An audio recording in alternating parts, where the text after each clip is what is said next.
Magandang hapon mga Lasalliano. Ngayon sa RNN, Reled News ngayon, tatalakayin natin kung ano nga ba ang salubong.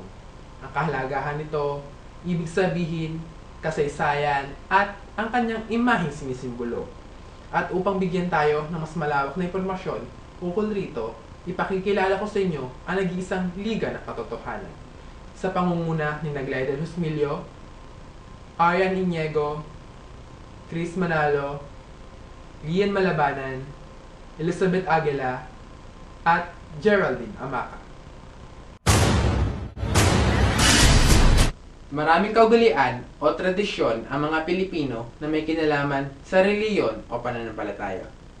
Ang mga Katoliko ay kasagawa ng mga aktibidades upang kilalanin ang simbahang Katolika at higit ang pagtibayin ang kanilang pananampalataya. Ngayong papalapit na nga ang mahal na araw, isang partikular na aktibidades ang kanilang isasagawa. Ito nga ay ang salubong. Ang salubong ay isang prosesyon na ginagawa tuwing linggo ng pagkabuhay. Ito ay nakasadula na pagkikita ni Jesus na muling nabuhay at ni Maria nagluluksa. At upang bigyan tayo ng mas malawak na impormasyon ukol sa kasaysayan ng salubong at ibig sabihin nito, magpapatrol si Glidel Husmilio. Thanks, Jeff. Ang prosesyon ng salubong ay isa sa mga kinagigiliwang gawain ng mga mananampalatayang Katoliko sa Pasko ng Pagkabuhay. Isa ito sa mga gawaing pansimbahan na ipinamana sa atin ng mga misyonerong Kastila. Kung tawagin ito sa Espanya ay Procesión del Encuentro.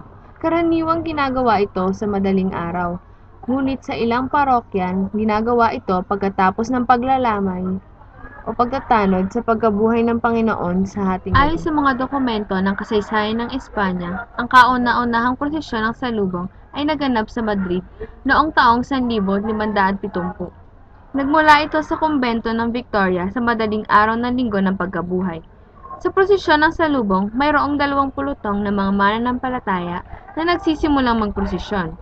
Ang isa ay kasama ang imahen ng Panginoong Hesus na muling nabuhay at ang ikalawa naman ay kasama ng imahen ng Mahal na Birhen. Ang mga kasama ng imahen ng Mahal na Birhen ay ang mga babae at ang mga lalaki naman ang kasama ng imahen ng Panginoong Hesus. Ang dalawang grupo ay nagsasalubong sa isang takdang pook at pinaghaharap ang dalawang imahen.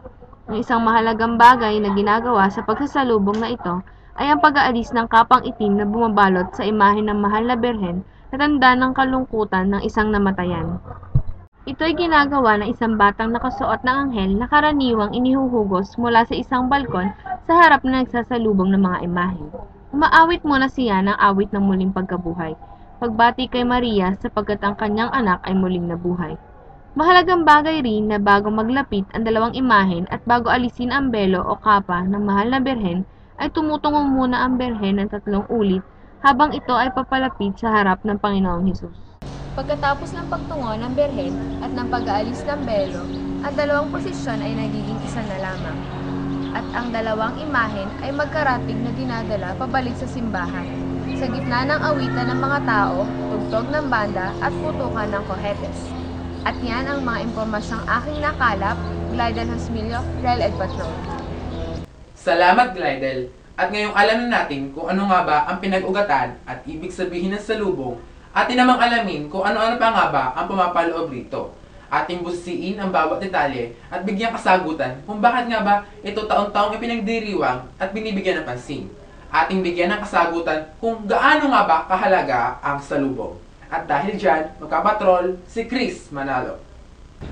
Salamat, Jeff. Ang salubong ay ang pagwawakas ng Semana Santa at ito ang senyales ng muli pagkabuhay ni Jesucristo. Ang salubong ay kadikit na ng pananampalataya ng ilan. Ito ay minana natin mula sa mga dayuhan at pinasa sa sumunod na mga henerasyon. Ang salubong ay mahalagang ipagdiwang upang ang seremonya ng liturhiya ay maging makahulugan sa mga karaniwang tao na gumagamit ng pandamdam na pagsasabuhay ng pananampalataya at hindi lamang ng isip. Sa pamamagitan ng mga imahen na ipakita natin ang mga misteryo ng pagpapakasakit, pagkamatay at muling pagkabuhay ng Panginoong Hesus sa buhay ng ating kaligtasan.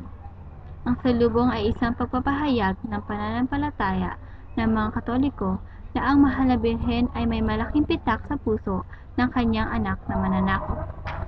Natuto siyang sumunod sa kalooban ng Poong Ama sa pamamagitan ng pagkikisa niya sa buhay, paghihirap at kamatayan ng kanyang anak. Kaya naman, ayon sa ating makataong pag-unawa, nararapat lamang na si Maria ang unang pagkakitaan ni Jesus na muling nabuhay bago pa si San Pedro, si Maria Magdalena at ang mga apostol. Wala ito sa Biblia, ngunit naging bahagi ito ng tradisyon.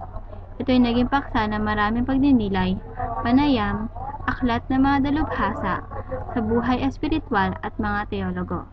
Bagamat hindi ito nasasabi sa Biblia, ang ganitong kaisipan ay maaaring makatulong sa pag-unawa natin sa mga misteryo ng ating kaligtasan. Una, ipinakikita ng kaisipang ito na iginagalang ng Diyos ang struktura ng ating pagkatao. Tayo hindi lamang isip, kundi damdamin din. Tayo hindi lamang kaluluwa, kundi katawan din. Ang Diyos ay nakikitungo sa atin ayon sa ating kakayahan at kahinaan. At pinahalagahan din natin ang paghihirap at pagkamatay ng Panginoon, hindi lamang ng kanyang muling pagkabuhay. Naway ang ating pagdaraos sa salubong ay hindi manatiling panoorin. Ang mensahe ng prosisyong ito ay bagong buhay ng mga inampong anak ng Diyos kasama ng mahal na Birhen, ina ng Diyos, ina ng mananampalataya at ina ng simbahan. At yan ang mga impormasyon na aking nakalam. Ako si Cristina Manalo, Red Patrol. Samantala, isang kilalang brother ng Lasal na si Brother Bong, eksklusibong na interview ng RNN. Ilang mga katanungan ukol sa salubong, kanyang binigyan ng kasagutan at linaw. At upang ipakita ang video ukol rito, magpapatrol si Arian Iniego. Magandang hapon!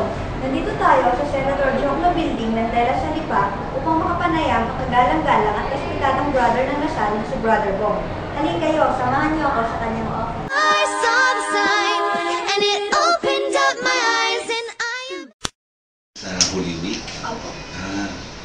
Well, it's part of tradition, church tradition, wherein the grieving Mother Mary is waiting for the resurrected Christ.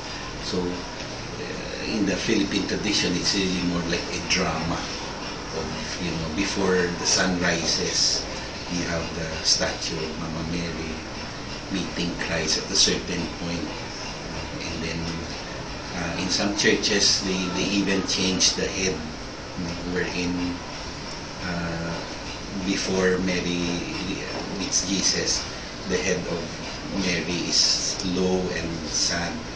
But then later, when they meet, they change the head, and it becomes now smiling Mary looking in the heavens. So the symbolism there lang is like the journey of man from darkness to light, from from a state of sin to a state of grace. Parang gano'n lang yung symbolism. Kung ang Pasko po ay ang symbol po niya ay mga parol, ano po yung natingin niyo po ang symbol ng salubong? Usually the color purple is always the symbol of the salubong, and of course the black dress of Mother Mary. And then another symbol that they usually use is a lot of lights. Yung iba, yung karo bang tawag nun, yung pinapatungan ng cross. Once they meet the light of Jesus, yung parang karo, wherein the statue is there, they turn on the lights and it is there. So it's really more something like that. Bakit po purple? Okay. Well, purple is a sign of repentance, a sign of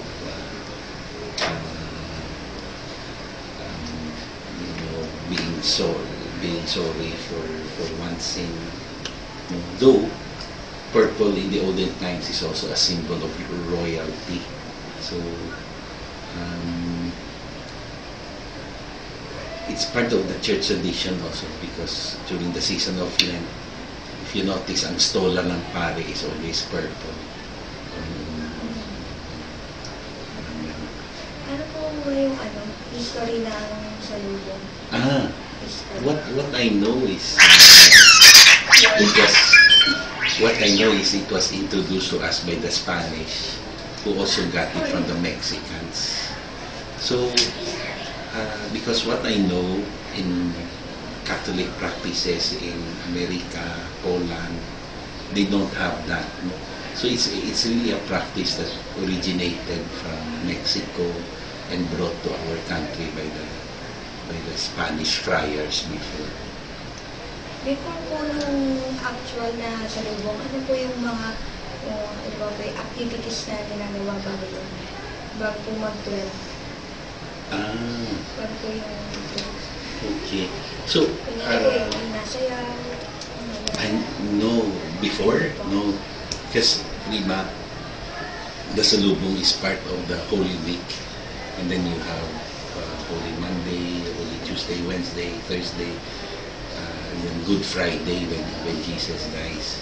So ideally, from the time that Jesus dies until the salubong, even in the services of the church, bawal ang bell, bawal ang altar sa simbahan, dapat walang laman yan. And then, kapag nagsalubong na, when, there's rejoicing, but there should be no dancing. And, it should be a moment of serenity, of respect. I don't know. Is there a word as ayuno? Oh, yeah. So it should be a period of ayuno for the faithful, of reflection. So there should not. I remembered before when we were small, our parents would tell us, don't go out, don't play, because Christ has died. Christ is still in the tomb. You should stay in the house. Ano po yung relevance ng salubong sa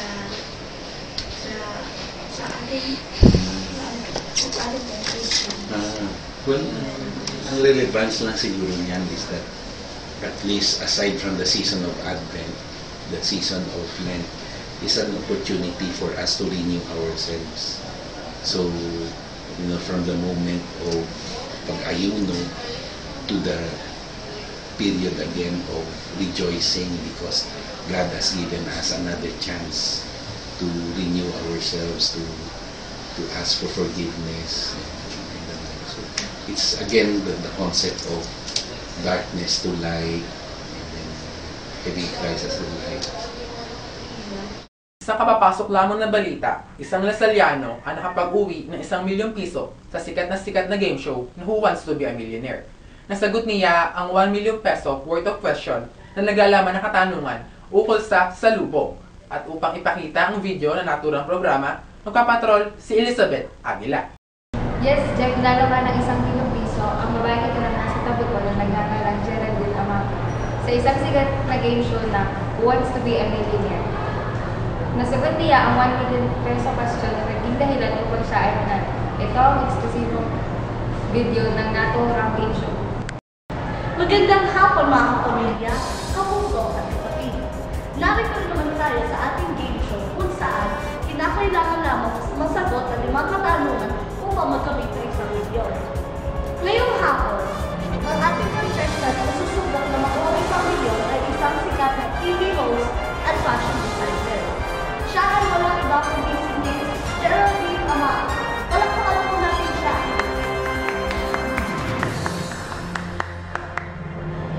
Ready ka na ba umupo sa ating hot seat? Ready na! Sige, simulan na natin. Okay, let's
B. 1640, C. 1550, D. 1570. B. 1640. Is that your final answer? Wait, no. It's D. 1570. Is that your final answer? Yes, that's my final answer. You now have 500,000 pesos. Ito naman tanong na to ay para sa 750,000 pesos. Ano ang sinasabi sa imahe ng mahal na ganyan sa salubong na nagsisimulo ng pag-alis ng pigati o kalungkutan ni Maria? A. Corona, D. Venom, C. Rosario, D. Quintas. Eagle. Is that your final answer? Yes, that's my final answer. You now have 750,000 pesos. Now, do you want to continue or do you already want to take home your money? I will continue. For 1 million pesos. Anong kulay ang sumisimbolo sa royalty? Ang kulay na ito ay malimit ginagamit sa mga telang pinagtatakot sa mga remote countries sa lupa. A. Blue, B. Green, C. Pink, D. Violet. B. Violet. Is that your final answer?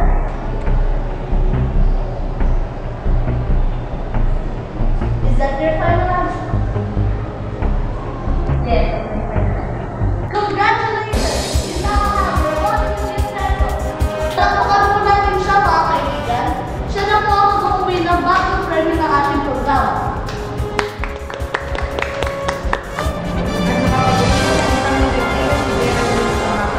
Yan ang muna.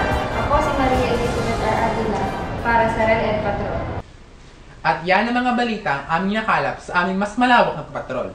Ito ang RNN, Reled News Ngayon.